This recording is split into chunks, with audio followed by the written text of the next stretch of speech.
Des experts examinent les preuves que le yoga est bon pour le cerveau après avoir examiné plusieurs études concernant l'impact positif du yoga sur la santé du cerveau. Des chercheurs affirment que non seulement des changements sont observés chez les personnes qui le pratiquent régulièrement dans des régions cérébrales essentielles au traitement de la mémoire, et que ces changements sont associés à de meilleures performances sur le plan cognitif et émotionnel.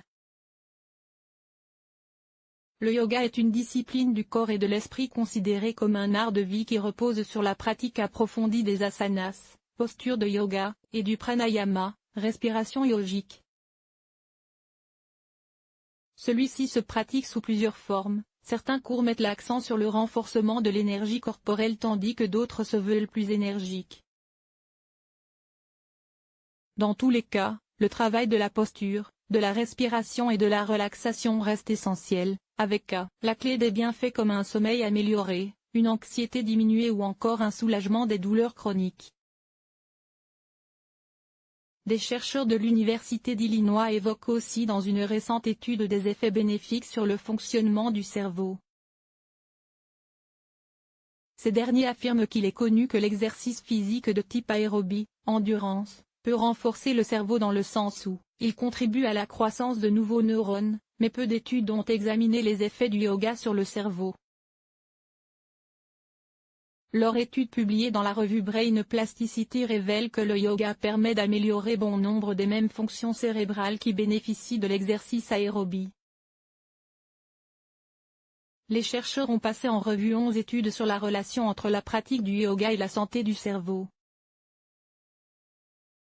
5 de ces études comprenaient des personnes novices dans cette pratique qui ont dû réaliser plusieurs cours par semaine sur une période allant de 10 à 24 semaines. Des effets positifs sur l'hippocampe, zone cérébrale essentielle à la mémoire. Les 6 autres études ont consisté à mesurer les différences cérébrales entre les individus qui pratiquaient le yoga et ceux qui n'étaient pas adeptes. Pour chacune de ces études, les chercheurs ont utilisé des techniques d'imagerie cérébrale comme l'imagerie par résonance magnétique ou la tomographie par émission monophotonique. Tous les cours étaient des cours de Hatha Yoga, qui comprend des mouvements du corps, des exercices de méditation et de respiration. Avec ces études, nous avons constaté que certaines régions du cerveau sont constamment évoquées et elles ne sont pas très différentes des recherches sur l'exercice physique, explique le Pr Neagot à la tête de l'étude. Par exemple, nous constatons une augmentation du volume de l'hippocampe avec la pratique du yoga. Des études sur les effets cérébraux de l'exercice de type aérobie ont montré une augmentation similaire de la taille de l'hippocampe au fil du temps.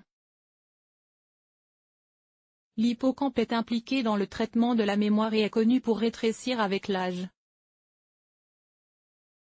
C'est la première structure affectée par la démence, ajoute-t-elle.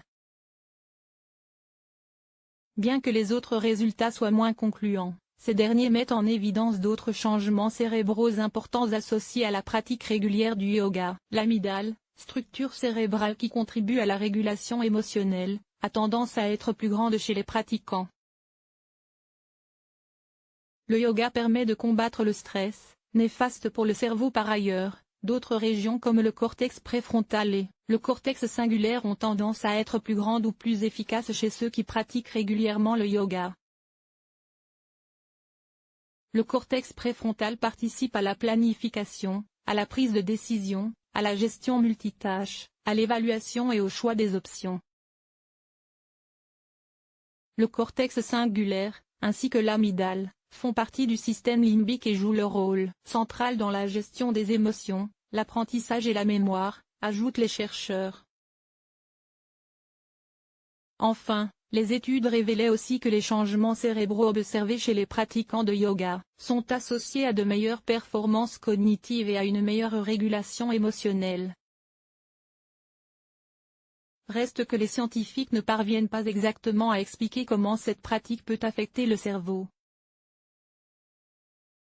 Le yoga n'est pas de nature aérobie, il doit donc y avoir d'autres mécanismes menant à ces changements cérébraux, souligne le Pr Neagot.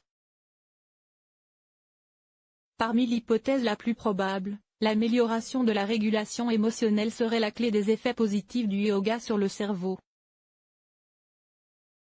Selon elle, des études établissent un lien entre le stress chez l'homme, le rétrécissement de l'hippocampe et de moins bonnes performances aux tests de mémoire.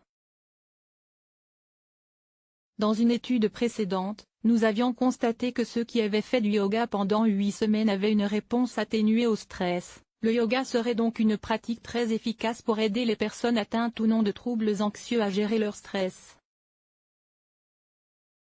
Le yoga aide à améliorer la gestion émotionnelle, diminuer le stress, l'inquiétude et la dépression. Et cela semble améliorer le fonctionnement du cerveau, conclut Neagot. Les chercheurs estiment néanmoins qu'il est nécessaire de mener des recherches plus approfondies sur ces thématiques, et recommandent notamment d'inciter les participants à pratiquer le yoga pendant plusieurs mois. À noter qu'en France, le yoga a le vent en poupe puisque 2,6 millions de Français en ont au moins fait une fois dans l'année selon une étude de l'Union Sport et Cycle.